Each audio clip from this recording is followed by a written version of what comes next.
मतदान का मौलिक अधिकार है।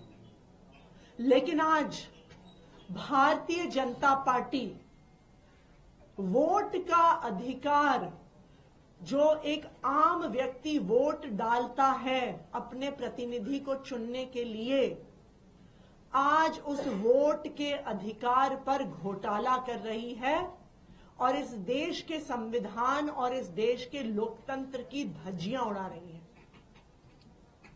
नई दिल्ली विधानसभा में एक बहुत बड़े स्तर पर एक वोटर स्कैम देश के सामने आया है। मैं आपको कुछ आंकड़े बताना चाहूंगी कि किस तरह से वोटों का एक बहुत बड़ा घोटाला नई दिल्ली विधानसभा में हो रहा है। देश भर में, जैसे हम जानते हैं, हर साल एक समरी रिवीजन होता है, एक इलेक्टोरल रोल बनता है। क्यों? इस बात को जांचने के लिए कि किसी की मृत्यु तो नहीं हो गई, कोई एक शहर छोड़ के दूसरे शहर में तो नहीं चला गया, कोई एक इलाका छोड़ के दूसरे इलाके में तो नहीं चला गया। पूरी वोटर लिस्ट की एक रिवीजन होती है।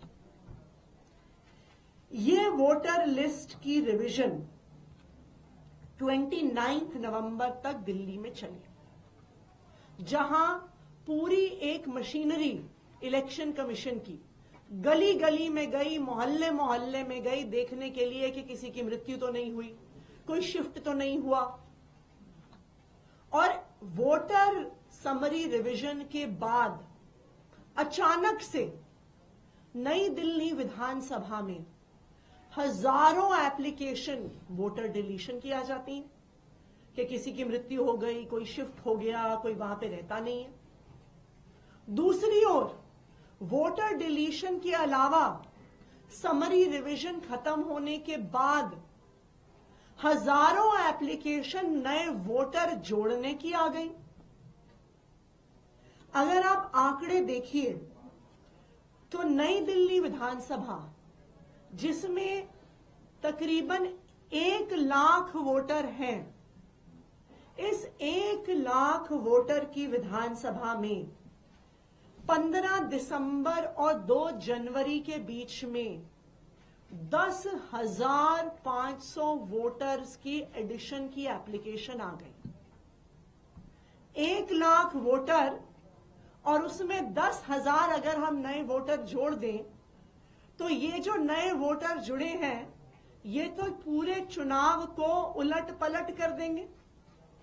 यानी 10% एक्स्ट्रा वोटर जोड़ने की एप्लीकेशन 15 दिसंबर और 2 जनवरी के बीच में आई।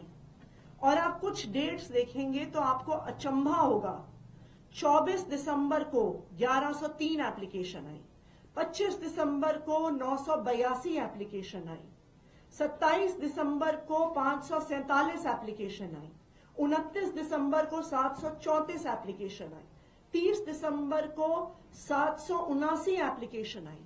यानी हर रोज 800, 900, 1000 एप्लीकेशन वोटर जुड़ने की। ये लोग समरी रिवीजन के समय कहां थे? अगर 29 नवंबर तक पूरी इलेक्शन मशीनरी एक एक गली, एक एक मोहल्ले में जा रही थी, तो 29 नवंबर और 15 दिसंबर के बीच में ये 10,000 लोग कहां से आ गए? इससे ये साफ है कि गलत तरीके से वोटर जोड़ने की साजिश हो रही है। दूसरी ओर एक वोटर डिलीशन की भी बहुत बड़ी साजिश हो रही है। अगर आप वोटर डिलीशन का आंकड़ा देखने जाइए तो 29 अक्टूबर और 2 जनवरी के बीच में 6,167 वोटर डिलीट करने की एप्लीकेशन आई। और एक दिन में कभी 500 एप्लीकेशन, कभी 600 एप्लीकेशन, कभी 1000 एप्लीकेशन।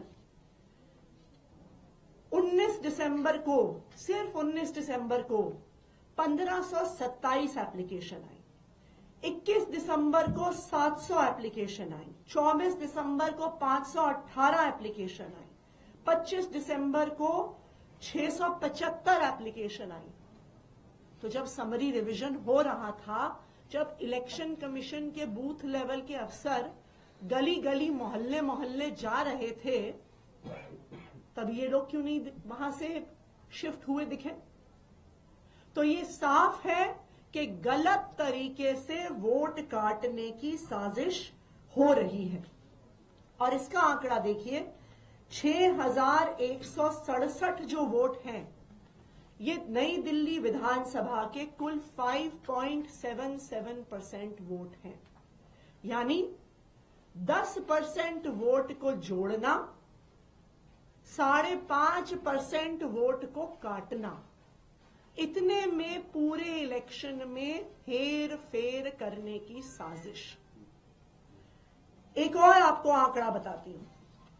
जो वोटर डिलीशन की एप्लीकेशन आई, ये 6167 एप्लीकेशन, इसमें से 4283 4283 एप्लीकेशन मात्र 84 लोगों ने डाली।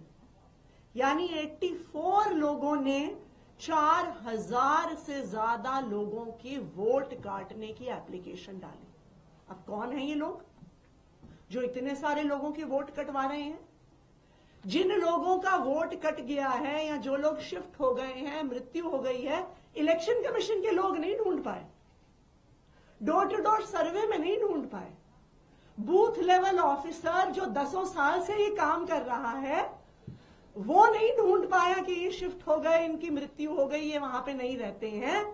पर इन 84 लोगों ने, 84 लोगों ने, ऐसे हजारों लोग ढूंढ लिए वोट काटने के लिए। सबसे बड़ा सनसनीखेज खुलासा तब हुआ जब इन 84 लोगों को नोटिस देकर इलेक्शन कमीशन द्वारा, ईआरओ द्वारा हियरिंग के लिए बुलाया गया।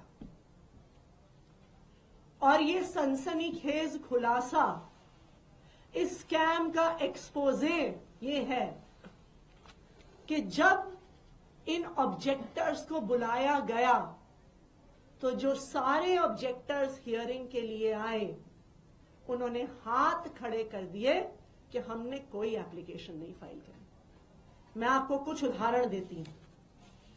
तरुण कुमार चौटाला, जो एनडीएमसी क्वार्टर्स खान मार्केट में रहते हैं, जिनके नाम से 106 डिलीशन की एप्लीकेशंस आई हुई थी।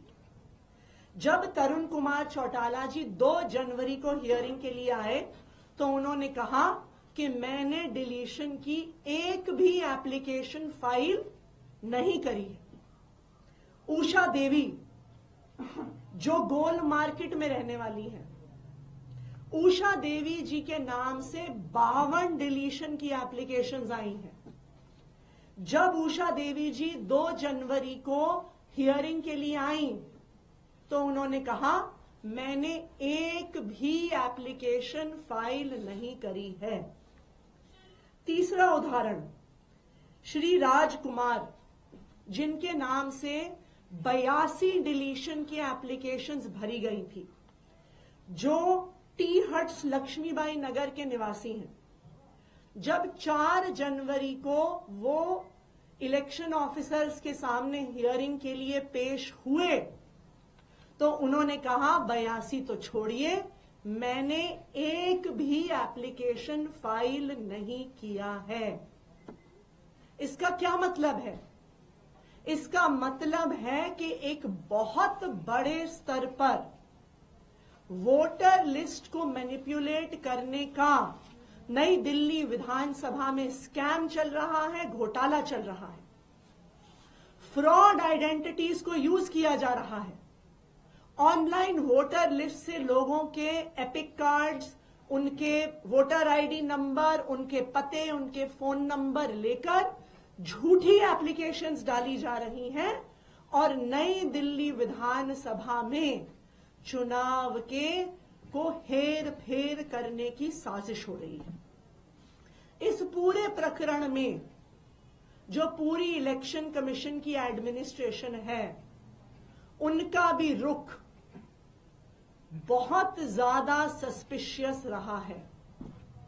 जब इतने इंक्रिमिनेटिंग प्रमाण, इतना इंक्रिमिनेटिंग एविडेंस सामने आ गया, तो हमारा इलेक्शन कमीशन के अधिकारियों से सवाल है कि आपने अभी तक इन्वेस्टिगेशन क्यों नहीं बिठाई?